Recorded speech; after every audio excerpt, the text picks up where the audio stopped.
muqdisho ay ka dhacaan qaraxyo iyo dhibaatooyin kale haddana nolosha dadka magaalada waxaa ka jira isbeddello kala duwan mana jirto wax saameyn ay ku yeelatay horumarka bulshada caasimadda waxaa ka jira nolol caadi ah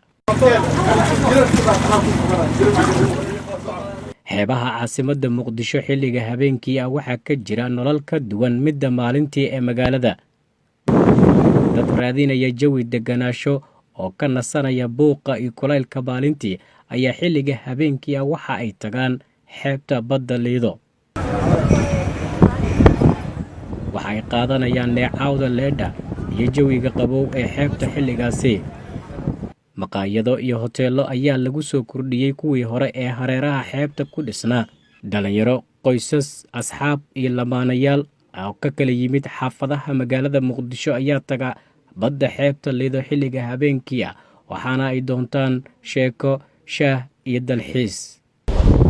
wallahi waa jawi macaan oo buuq lahayn oo qaylo lahayn oo jawi nabada adiga aad macnaha si kalsooni ku jirto maxay hayto hawo macaan leh ma sha Allah aad uga helaa xeebta habeenkii ma iska lugeeyaa halkaas taga xaggan taga kadib meelahan shaah ka sii caba kadib si nabadan guriga ku taga ma sha Allah dhalinyarada ku damaashada xeebta Liido ayaa ii sheegay in jawiga ka jira ay ka helaan deganaansho marka ay dib ugu laabtaan guryahooduna ay dareemaan farxad waaw ma sha Allah marka inta aan ka baxo gurigaygu ee tago waxa waaye aad baan u seexdaa wada fiican baan qaataa sababtoo ah waxa waaye jawi degan ku jira waxa waaye hawo fiican baan qaataa xamar markii aan hadda joogno gudaheeda waa aragtay waa kulayl guriga muraxada ka shidan laakiin meeshaan hawaan caadi ah ka socoto deganaanshaha ka jira halkan waxa ay soo jiidatay in dadka imaanaya ay iska qaadaan sawirro waxaana taasi ay shaqo abuur u noqotay dhalinyarada ku shaqaysata xirfadda qaadista sawirka hobigayga noqday inaan kaamirista noqdo photographer oo aan caan ku noqdo kaamiradeyda oo aan aniga xirfad qaas ah u yeesho kaamirada oo aan noqdo xirfadle ku ganacsada kaamiradiisa xeebta Liido habeenkii waxaa ku soo kordhay fursado dalxiis oo aan horey ugu jirin doon dalxiis oo markiiba ay ku dalxiisi karaan 40 qof oo leh maqaayado iyo adeegyo kale ayaa laga hirgeliyey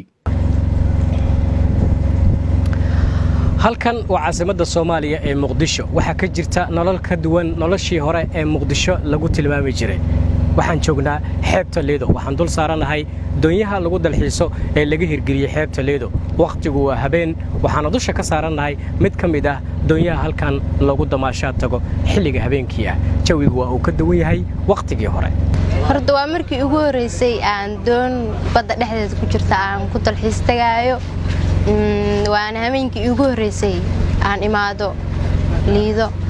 haddana waa ku faraxsanahay xilli habeen awood macaan tahay jawigu degan yahay aan waqti ku qaato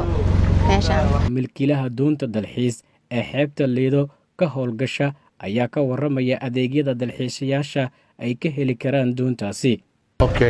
aniga waxa la dhahaa Cabdiqaadir Maxamed Ibrahim